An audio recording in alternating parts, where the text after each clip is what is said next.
Okay, good evening, everybody. Hello. Let me, yeah,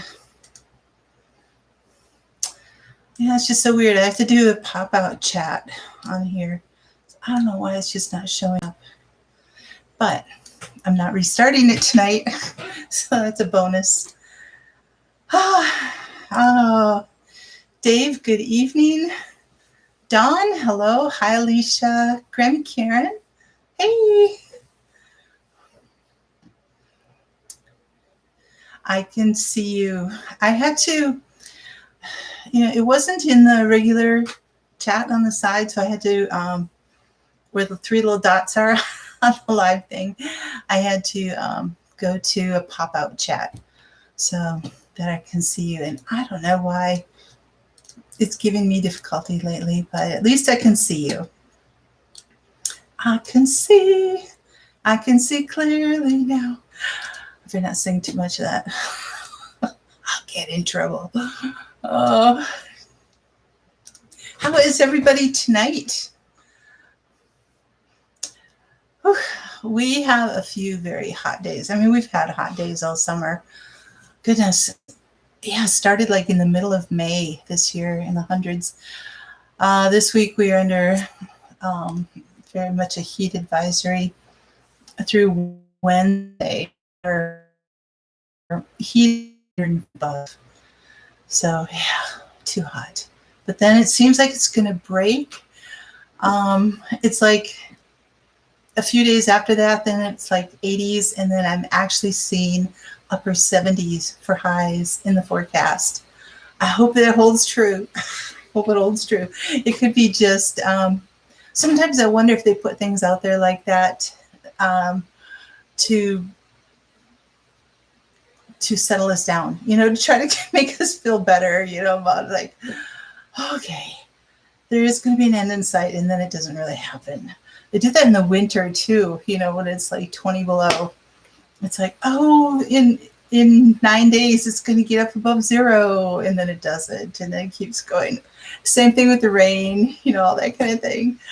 But hey, all things acres, how are you? Oh, that is you, Dawn. Sorry. I can't keep track of your name. Sorry. But I know you because of all of your exclamation points. That is like your signature. Oh, it's so great. But I hope everyone had a good weekend. I didn't do a whole lot. I did a lot of resting, trying to catch up on my energy, because last week I worked out in that heat a lot, and I was just like exhausted. So, hey, Simply Southern Roots, hello. Welcome. Hey, Wendy. Yes, it's been a while. So glad you could make it too. How are things down in Oklahoma? We have it's so great because we have like all areas of the United States, and then Canada, and sometimes Ireland pops in. I haven't heard from Josh for a long time. Out in Australia, so I don't know. Matt and Sarah, hello. Yes, that does help me grow. Helps my garden grow too, right? Oh, but Matt and Sarah, how are you guys doing in all of this heat? You making it okay? You were really smart in putting your business in the basement, especially for the summer. Oh goodness, that would be. It makes it much cooler down there, I'm sure, especially with all the machines running and everything. Hey, Monique. Hello to you. Ah, that's so sweet. Kiri, hello. Yeah, so it's been hot. We've had a couple storms come through, though. It was like Thursday or Friday, we got a really good rain that came through, and we got like 1.5 inches of rain. We got more rain with that one storm than we have in the last 4 months. So it was great. Things are starting to green up a little bit. I had another storm come through last night, but I don't know if it left much rain or not. So Oh, Simply Southern Roots. Yeah, we're going to be there too tomorrow and Wednesday. We're going to be triple digits. Oh, thank you so much, Dawn. Appreciate it. Summer has finally showed up in Texas. Oh, and Kiri and Dave and anybody else on here who wanted comfrey, I had dug up a bunch a few weeks back, and somehow I killed it, leaving it in a bucket, and it tipped over and didn't have water. So I need to dig up some more. And but I haven't forgotten about you guys, and there's still plenty of time. It takes root and grows so fast. So just wanted to let you guys know. Graham and Karen, you had a big storm today, and the sheets. Oh my goodness! Wow, that is. Thanks, Dave. I have just been so inundated with trying to get my gardens, rebuilt and stuff like that. So it's been pretty tough. You had a funnel cloud. Oh, wow. Wow. That's a little too close for comfort, isn't it, Alicia? A little too close for comfort. Absolutely. Oh, my goodness sakes. Well, I haven't planted anything new, but I've started harvesting, and actually harvested beans today. So that's what kind of brought about the subject matter for tonight, but we'll get to that soon. But I want to really just find out how everybody was doing and what's going on in your corner of the world. It's so fun to hear from everybody else what's going on and what's happening. Have you had like any town festivals? Have you had any type of whatever that's going on? So we actually have in the town near me, they have an annual because it's on a lake. The town is on a lake. They have an annual festival type of thing. I didn't go because I've been a few years, and it's like, oh, another one. I see another boat parade, see another parade, or is a pageant. There's sidewalk sales. I mean, you can only do kind of so many of those, and it's like, I'd rather just stay home and sleep. Or be out in the garden or something. But Grammy Karen, I know we've missed you too. So Connie, hello, how are you? Hugs to you. You were slow at work, so rather than sit and wait for the phone to ring, you took the week off. Awesome. Oh, that sounds great. A staycation. Grilling, relaxing. That sounds wonderful, Dave. Tell Monique you guys that was super. That's so great. But yeah, so, and they have like this festival. The library does a book sale. It's a small town. It's like 2,500 people, but it expands to about 6,000 or 7,000 for this particular weekend. And there's like concerts in the park. There's like a craft fair in the park. There's just all kinds of things. So it's pretty fun. We didn't have it last year because of everything going on. So I know people were like, yes. And so, when there's been that hiatus and everything, people come back and they're more enthused than ever. So it was great. I'm glad they had a good time. You've been deep cleaning your whole house. Whoo! That is a chore in the summer. Holy cow. That is great. I have like almost all mods on here. I look at it, it's just like blue. Oh, you guys are great. So, anyway, wanted to, I meant to bring my, okay. Maybe I'll have to do that next week. But my garden tip was, if your plants look like they're suffering from too much sun or heat and that they're really stressed and everything, see if you can create some type of a frame, even just with branches, just tying them together or something, sticking them in the dirt. And then try to put a shade cloth over it. Now, a real shade cloth it's kind of made of plastic, I guess, but it's a woven thing that's got gaps in it so that rain can come through and air and everything, but it shades the plants really well. And it's black. I don't know if you've seen enough channels where they're like putting, if they have like a greenhouse or something, and put shade cloth up over it and everything.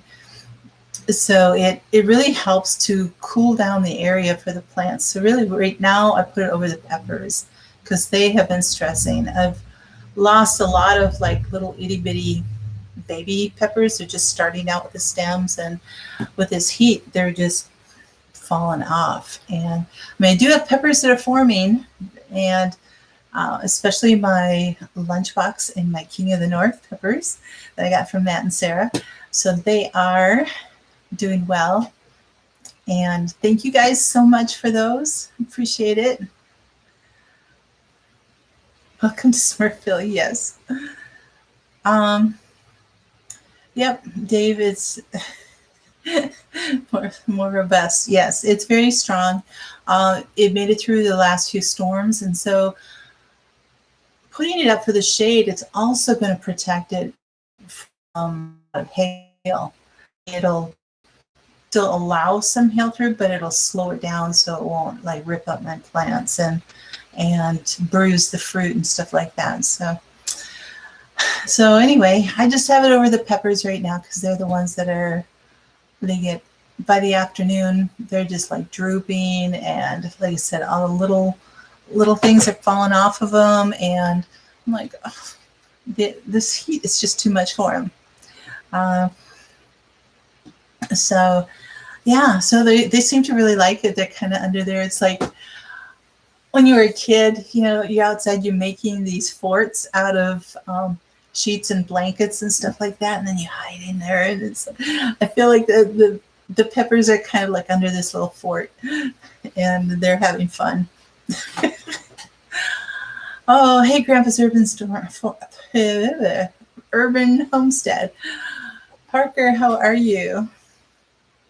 Oh, that's quite all right.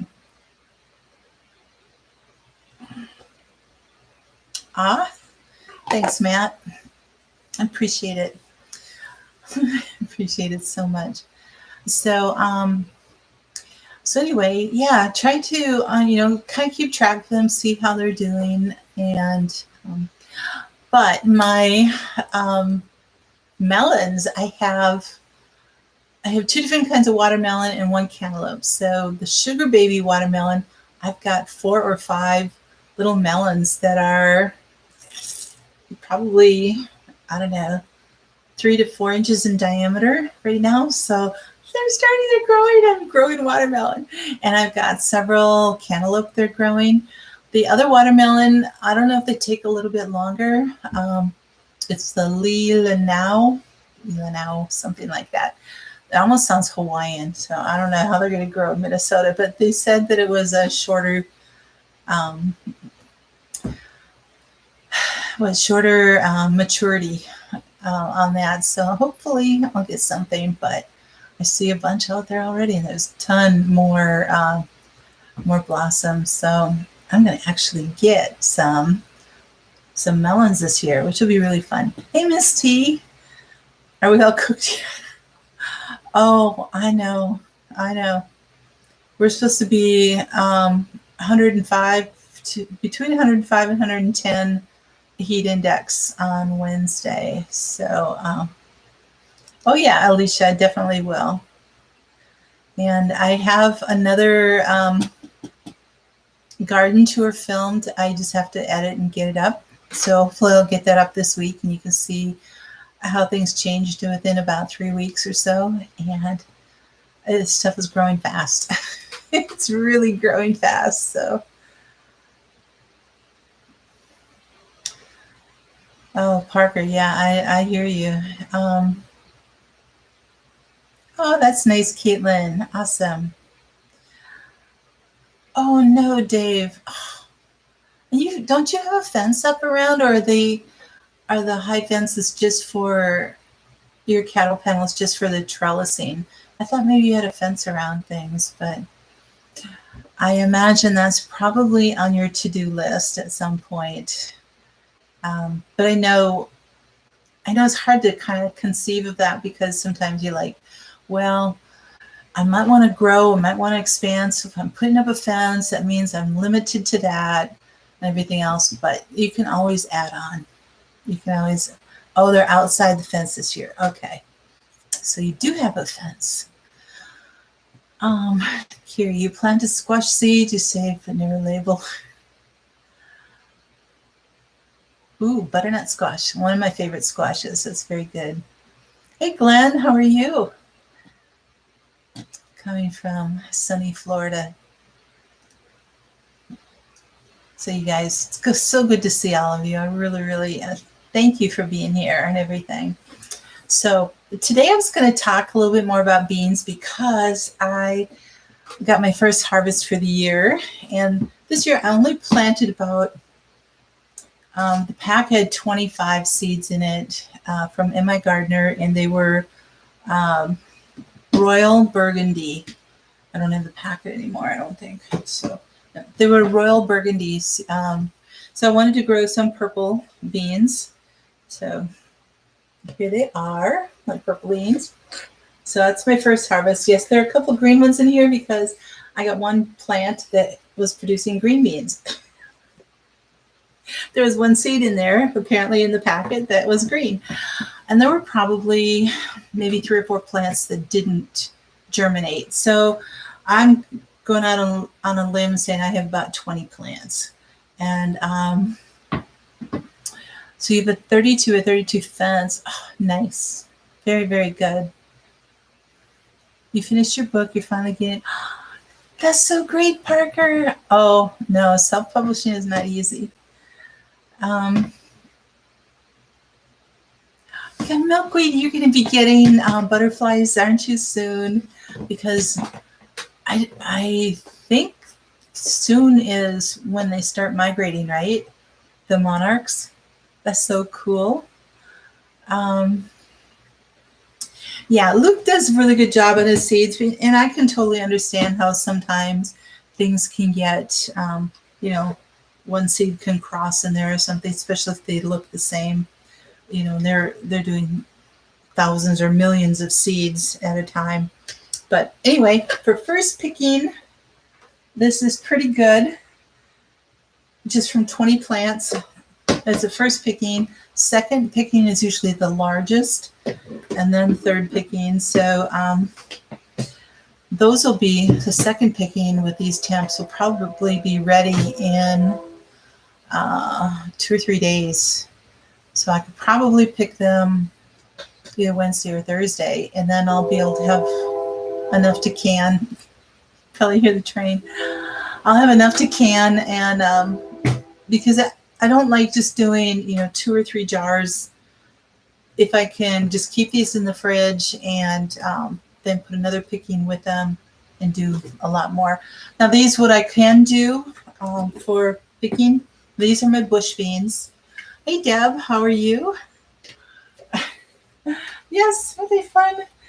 So these are the Royal Burgundy beans, and when you cook them, they actually will turn green. So, but I just like being able to see them on the plants. It's so much easier to see. And but what I can do is clean these and cut them up. I like to cut them up into about a 1-inch section or so. Yeah, about that. And just do chopping. Some people just will snap these off, the ends and everything. But you can see that they're green inside. So the purple ends up, it's like one of those magic cups that you get when you pour milk in it. You see a picture or something.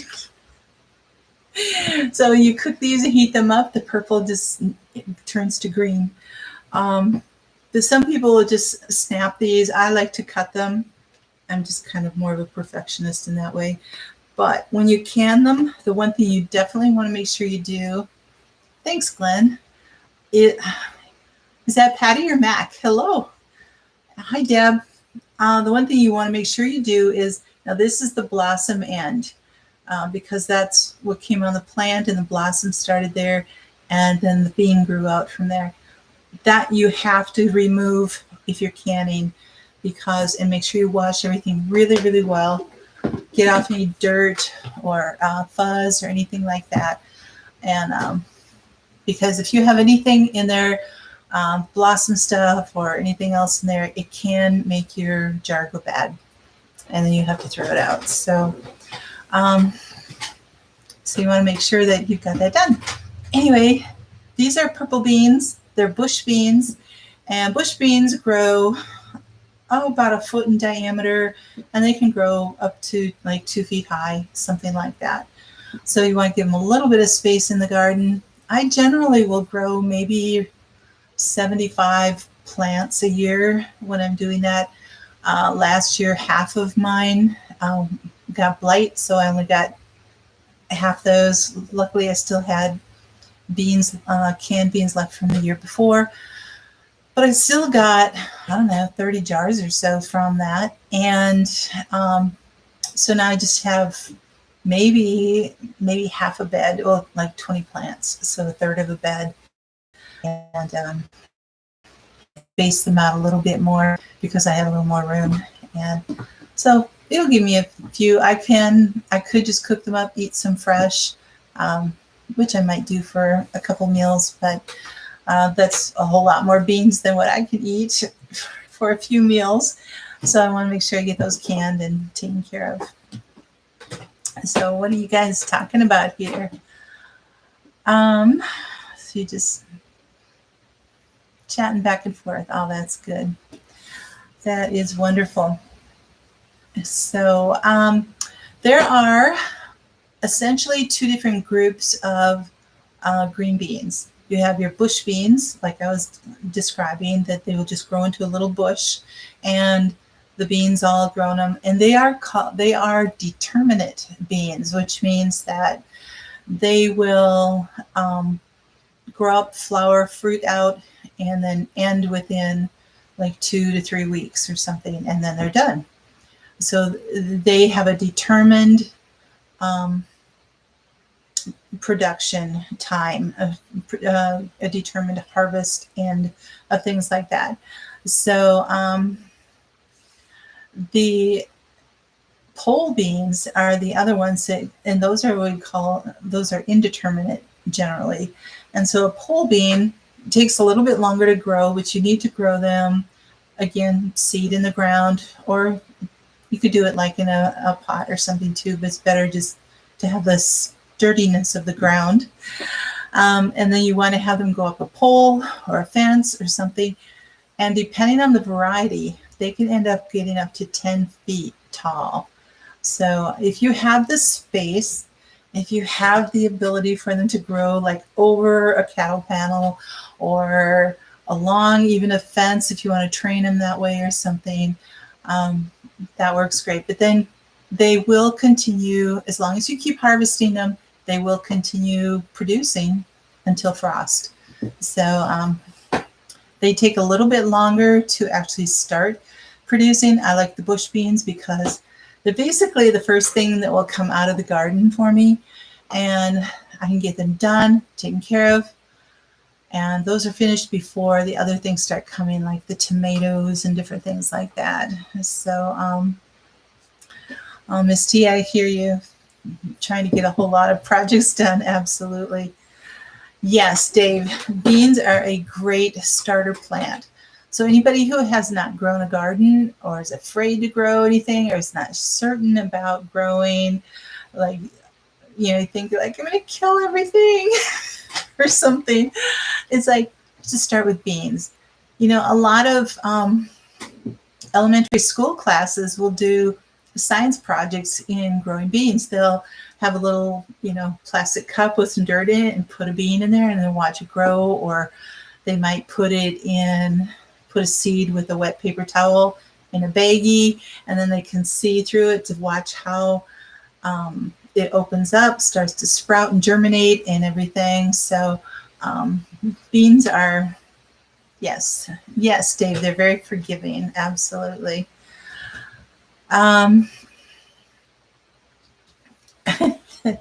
Oh, Caitlin, well, I hope you get feeling better. We'll definitely be praying for you, honey. So pole beans are, basically there's nothing you have to really do with them other than making sure that they're climbing the right direction. You water it, they climb up, and then you pick the beans. What's nice about those is if you have them on like an arch trellis or something, the beans will hang down and you could find them really easily and just go on and pick them. Bush beans are a little bit harder to find, the beans, but I do like I said, just like getting them done, getting them canned and finished. Oh, you're welcome. Your peas are dying off. Time for pole beans on same trellis. Okay. Yep. Peas are getting finished here. So anyway, I will in a little bit show you lots of pictures of different beans that, if you're not familiar with some of these and everything. But I wanted to talk about, first of all, the health benefits of beans. And you can go, if you've never grown beans, or you don't want to bother with beans, or it's like you prefer to just buy a bag of frozen beans or something like that at the store. And just kind of think about these. First of all, again, what you put in your garden, it's going to be organic. And the flavor is so much better than anything else. So first of all, green beans are very high in vitamin K.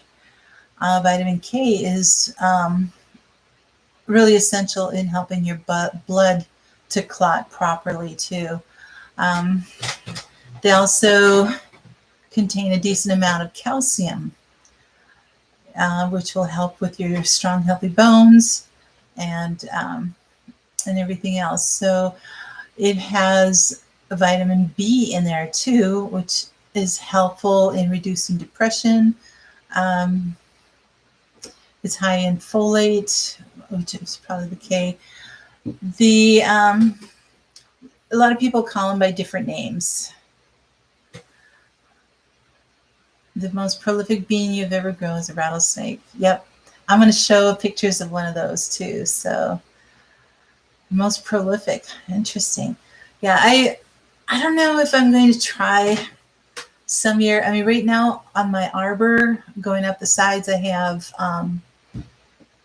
cucumbers and I have zucchini on the other side. So maybe next year I'll try some pole beans up that way. I do have some seeds, I think I have some pole bean seeds, so I can try a few of those. But you'll hear green beans under different names. They'll call them snap beans or string beans, different things like that. And they can come in different colors. As you saw, I have purple and green. They also come in yellow. They come in red. They can be striped. There's a bunch of different colors in that way. Oh, Dave, that's so sweet. Thanks. Because I know I don't have rattlesnake beans. Yep, Alicia, they're good for digestion too. Absolutely. So green beans are native to North, South, and Central America. So America's it's a native plant for us. But people now grow them all over the world because we've been able to share seeds, right? And says our peak season is between May and October, at least in the Northern Hemisphere. And then you can find them at farmers markets easily, that kind of thing. So, but like I said, it's so easy to grow them. It really is. These are full of antioxidants, including vitamin C, flavonols, quercetin, and camphorol, They fight free radicals, help to reduce cell damage. They help with your heart. They have lots of fiber, folate, and magnesium and potassium. So they're actually considered a superfood for heart health, for cardiovascular health. So, so you're going, oh, look, you got to get all these exotic foods, like acai berries and different things like that. And it's like green beans, they're a superfood. Oh, that's awesome, Deb. First time growing, refers to be ready. Pick two each. Sweet. Oh, very nice. Yep, curing, absolutely. They help with digestion and everything. They're low in calories because 1 cup of green beans is only about 45 calories. It provides almost 1/5 of your daily needs of vitamin A and C. Can you believe that? 1 cup is 1/5 of vitamin A and C for your day. So let me see. They're low in calories, fat, and may contain no cholesterol. They're also a good source of calcium, silicon, iron, manganese, and copper. Dried whole beans, leather britches. That's right. No, I haven't heard of that, Dave. When you mentioned dry beans, you can, like, if there's a different type of bean, like a kidney bean or a red bean or lima bean or different things like that, when you grow those, you allow the pods to get really fully mature so that they're like really bumpy. You can see the seeds forming in there, and then you allow them to dry on the plant. And so when they become really dry and crispy, then you open up the pods and you've got these dried bean seeds in there, and that becomes like the kidney beans, like I said, and the lima beans and the different things that are in there. And but if you get these before they start, forming their big seeds and stuff like that in there, when they're still fairly straight bean, be a young bean, you can eat those. If you want to take them off and try them, see how that they taste when they eat, they're very edible. The one thing with kidney beans especially, they need to be, and other dried beans have to be very thoroughly cooked. Otherwise, they can be toxic. They can create problems with diarrhea and vomiting and stuff like that. So that is the warning for kidney beans especially, is that make sure you cook them thoroughly. So you don't want to eat them raw. But green beans, which we're talking about today, you can eat them raw. So yeah, Alicia, I will be showing some pictures of the rattlesnake beans here too. So so green beans can actually help lower your LDL cholesterol. Hey, Duncan, how are you? That is so great. Yes, green beans are definitely, you can eat raw, and they're just so good. So you string a bunch of green and yellow beans on a string. You hang them in the kitchen. After a few months, they are dry and they store for years. The seeds can be used like beans. The shell is great boiled to make a broth with remarkably bean. That is really interesting, Dave. I've never heard of that before. That's very cool.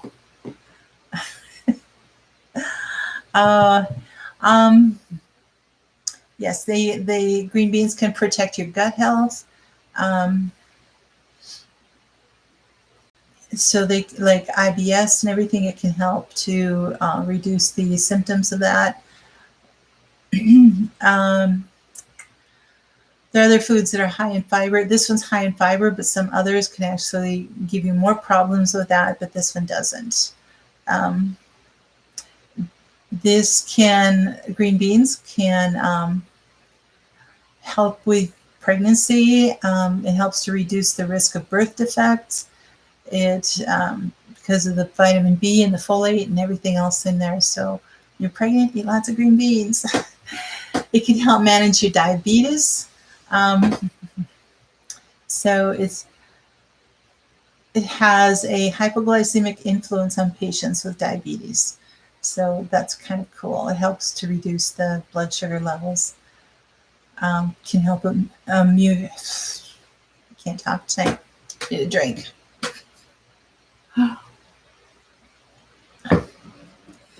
Hey, Eliza. I know for those of you who just come in, I got my first picking today of my purple beans. Woohoo! Right there. So I only have like 20 plants. So this is a big picking for first one for 20 plants. Oh, that's so great. So it can help boost your immunity. And like green beans are a good source of carotenoids and flavonoids and things that have beta carotene in them, lutein. Like I said, quercetin before, camphorol, some other things like that. So, so now growing beans, they can grow in zones 2 to 10. So, I mean, zone 2, that's like Arctic tundra type of thing. So, and then into the tropics. So you can pretty much grow them anywhere. They want well-drained soil and kind of acidic soil. They prefer to be direct sown into the garden. They don't like being transplanted, so don't try to grow them early because they really germinate very quickly. They can germinate within 4 or 5 days sometimes. So if the temperatures are right, you want to make sure that you don't put them in too early. If it's cold, because I generally wait till the 1st of June to get mine in. I have done it before in May when it's like that fake warmer weather, and then it turns cool and rainy, and before they start to germinate and everything, and the seeds I lose them all. They rot and I have to replant everything. So it has just been worth it for me to just wait. And it gets warm enough that they grow fast anyway. So I like doing, like I said, just faster growing beans, like that will be done in like 50 to 60 days or something like that. So that they can, like an early contender, all that kind of thing. So yeah, they are, yep, green beans are great, excellent. And they're so good to have, just pop a jar open and have those as a side in a meal. It makes it so easy. You just have to heat them up. You don't have to do any cooking with them because they're already cooked when you can them. So they do like to be watered frequently. Don't let the soil dry out, especially before they germinate and everything, before they've come up. But anyway, so the pole beans, again, they like a support. They need that support. They have a support system. They take longer, so I wonder what's going on with those beans. But anyway, they prefer, that's okay, Teresa. Hi. Oh, so glad you visited your mom. That's so great. They prefer full sun for the best yield. They will stop flowering in extreme heat. So I am, with the heat that we've had, I'm very blessed that I've been able to get what I've had. There are a lot of buds on the plants, but I don't know if they're gonna, with this heat the next couple days, it might kill those off. And so what beans are forming on them already might be what I get. I don't know. So Deb, you have 4 cattle panel trellises filled with 4 varieties and 3 varieties of bushmeats. Oh, wow. That is so great. I hear you, Alicia. So, but if they lose their flowers in extreme heat, You just keep them well watered and they will resume flowering when temperatures cool down. So just keep the plants going. I've even had years where we've had lots of rain in the summer, but that the first bushing of my beans and the production and everything kind of starts to come to an end, and all of a sudden out of the top of the plant it starts growing a whole nother like bush off of it, and so you get like a whole second crop of everything, and it's just been phenomenal. I mean, these plants are like 3 feet high, you know, and it's like, it was pretty amazing in that way.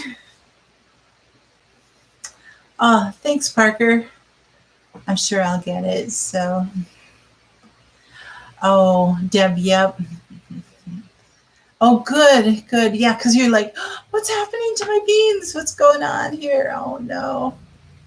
Oh, Kiri. Like, yeah, grasshoppers can get in there and eat. I had 1 year a huge grasshopper. It must have been 4 inches long or something. And I would see him once in a while in the garden, but he ate through like a third of my crop of beans. And he'd go and take chunks out of like the bottom of it and then move on.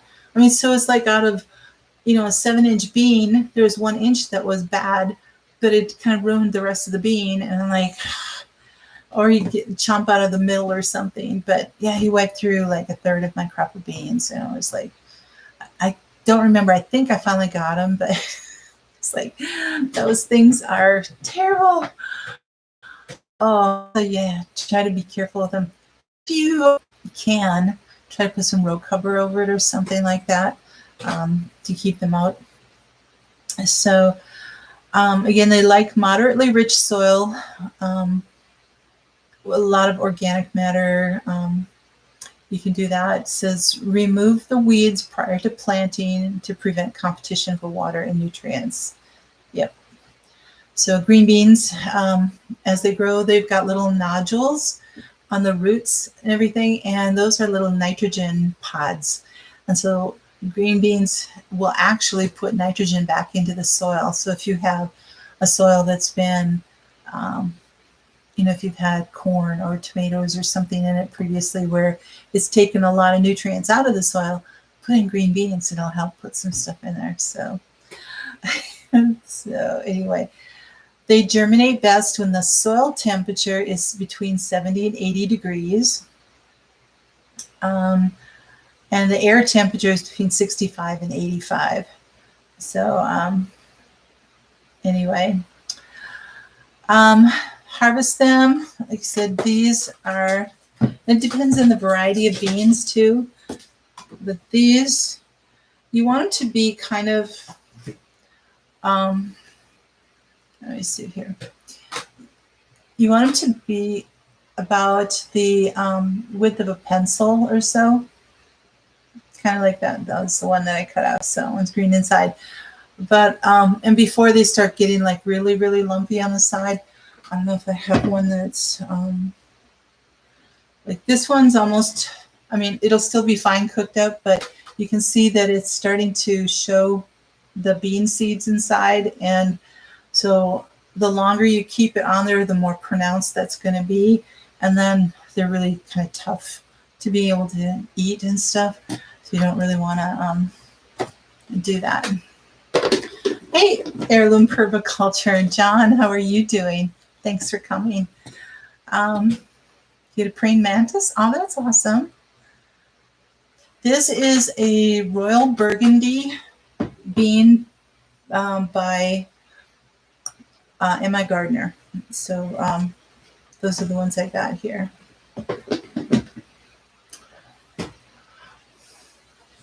Pickled rattlesnake beans. Yeah.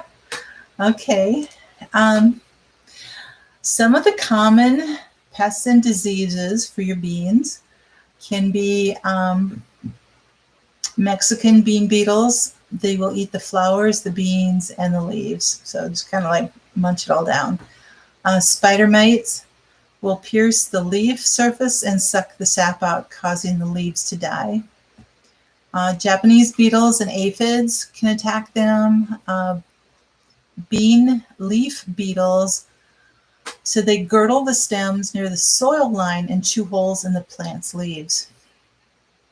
And then you have deer and groundhogs will eat the entire plants. You need a fence in order to stop them.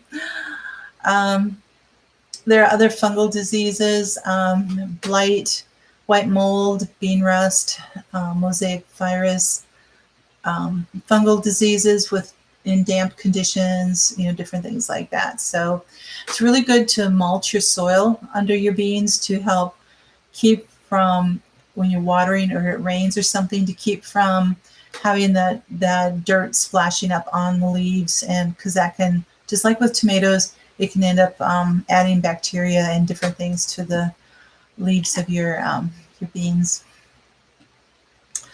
Cabbage moths, no. Yes, I've had trouble with that before too. Yours got rush. I know last year I got, rust. Yeah, if it's a wet year. Pole beans are better for that. Oh, that's good to know. Probably because they're up off the ground, I would think, Dave, right? That would help. Yeah, last year I ended up, out of my entire bed of beans, half of them got blight. So I had to pull them and burn them. And that's kind of what you have to do. You can't just let me see if I can get some beans off of it or whatever, because that blight will spread. It can actually get deeper into their soil. So it's going to affect future crops, and it could even spread to other plants too. So.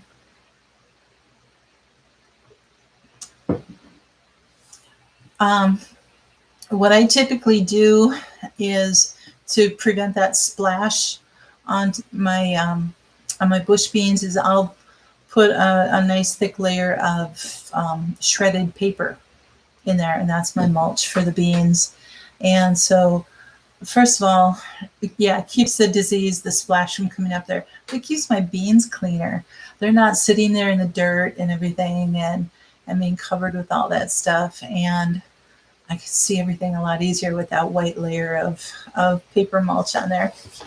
So, no, I don't have clay soil, Eliza. I have very, very sandy soil. We have like a black sand over here. And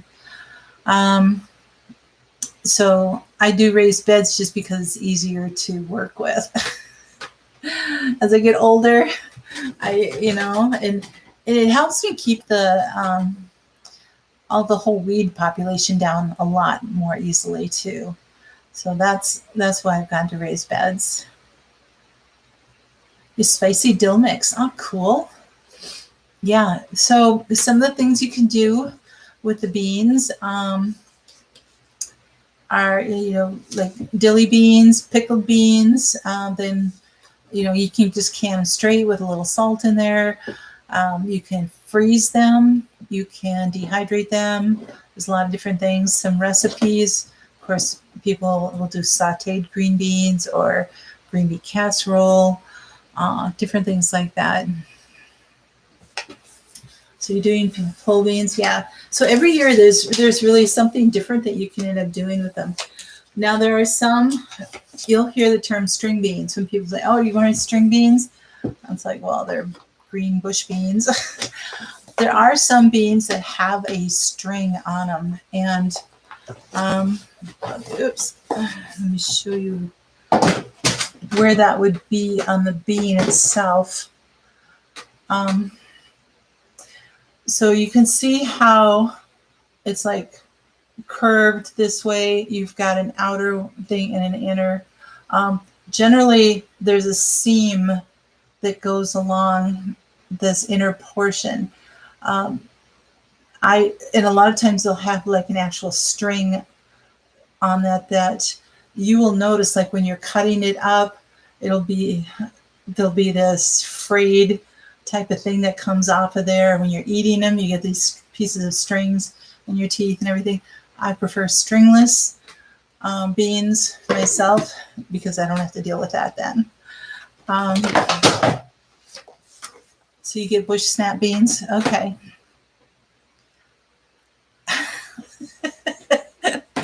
Forrest Gump. That's great. Oh. So here, I'm just going to show you some. Now, this is the Baker Creek. Oops. Oh, I just ripped the page out. Well, I'll just show you that page to start with. Beans. Oops. There we go. Beans. I don't know. Can you guys see it, or is everything backwards? Is it all backwards? So, so you can see there's a purple bean, and they kind of give a history of it. There's some green beans. They have different pole beans on here. There's a red bean, which is very, very cool. Red swan bean. And then, oh yeah, over on the other side, there's a yellow bean right there. So they have different names. They come from different areas of the world. Here are some other green beans, other varieties. Oh, there's a glare. Okay. So there's some varieties there. They kind of show you what the seeds look like, as well as the bean when it's all finished and everything, which is very cool. So here's some more speckled and striped beans. They're really fun. Bottom one is the dragon tongue. And that's one I was trying to grow last year. I didn't get dragon tongue beans in my dragon tongue packet. So,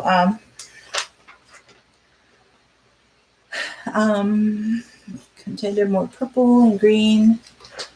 I'll show you. They have runner beans then.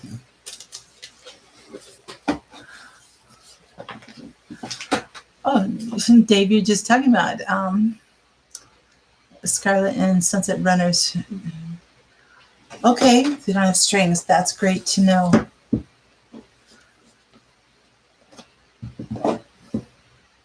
The ones that have chunky seeds from the oh, yes, I can definitely see that, Parker, that would happen. So we're talking about Scarlet runner beans. Again, that they are lots of runners, but look at down here.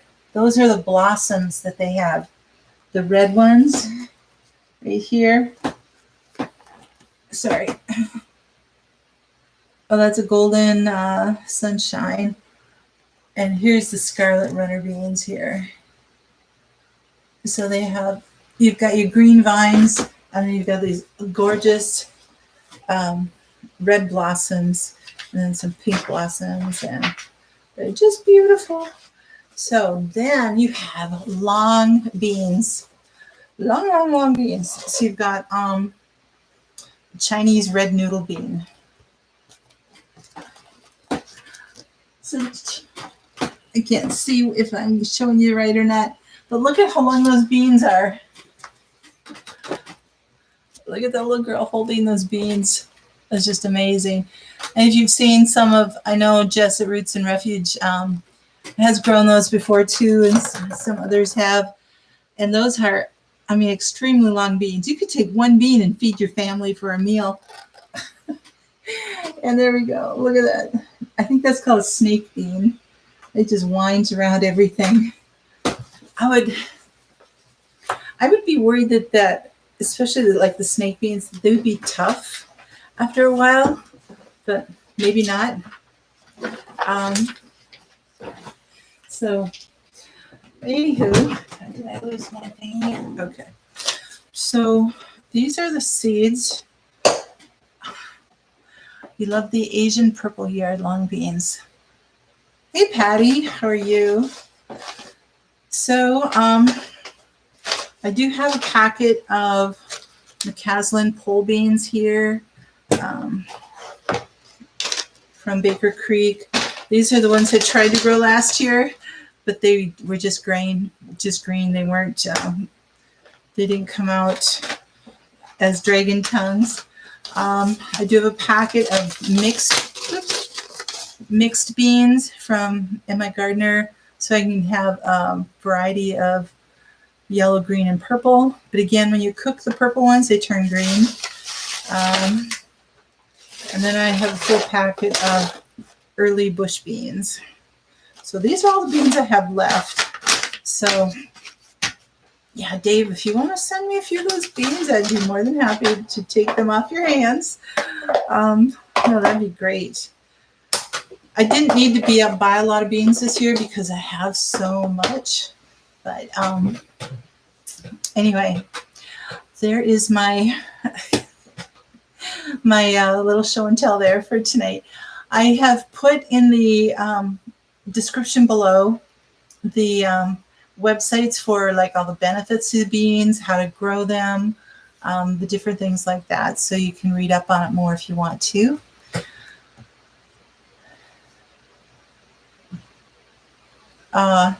I hear you, Patty. When I have to get on with my phone, it's like I can't tag anybody either. So, but yeah, there's a whole variety of beans. Like I said, they're long, short, round, flat. Some are just really flat beans. Some are, all these different things. So, oh yeah, absolutely. You can put another, early contenders are usually about 55 days. So right now, they'll put it around the end of September. As long as you don't get a frost in there, they should be fine. But with this warmer weather, they should catch up and grow pretty fast. I would still put them in. Don't delay. Usually when I've done like a second crop of beans, I'd start the first ones like at Memorial Weekend, and then I would start the second set maybe beginning of July or something, so that they're coming in mid to the end of August. But I think they should still be okay. Yeah, I wouldn't wait too much longer though, Matt. So you'll be planting soon, so you can check germination. Okay. All right. Thanks, Dave. Appreciate that. That'd be so fun. So many beans to try. I know. It's like you want to try them all, but I have learned over the years to be a little bit careful with what I get. So this is like a lot for me to have left over.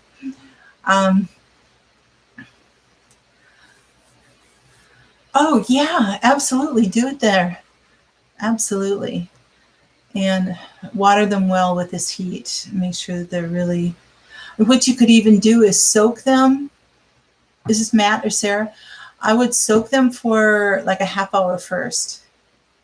And just put them in some just lukewarm water, let them soak, get them started, and then plant them. That'll give them a head start.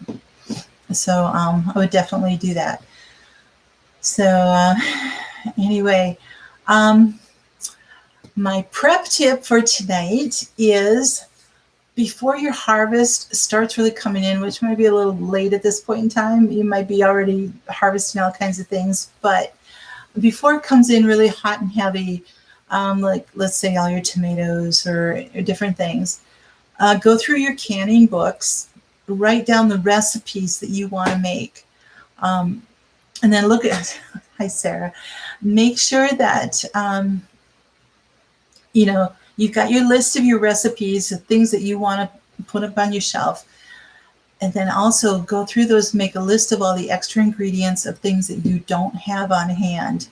Let's say you need more vinegar, or you need a special spice, or if you need, if you're like low on sugar or something like that, whatever it is that you need for your recipes, and then get those, have them on hand, so that when the produce comes, your harvest comes, you've got that stuff already, and you can be excited to try that recipe and can it.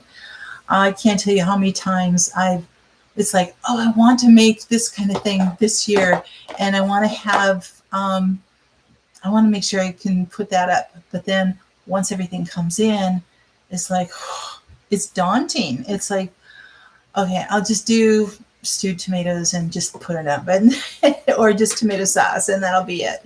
I don't. It gets too overwhelming to try to think about. Oh man, and now I need to go to the store and I have to get all these things, and then. But right now I'm ready to process everything, and sometimes it just kind of shuts you down, and then you lose an excitement for actually gardening for that purpose.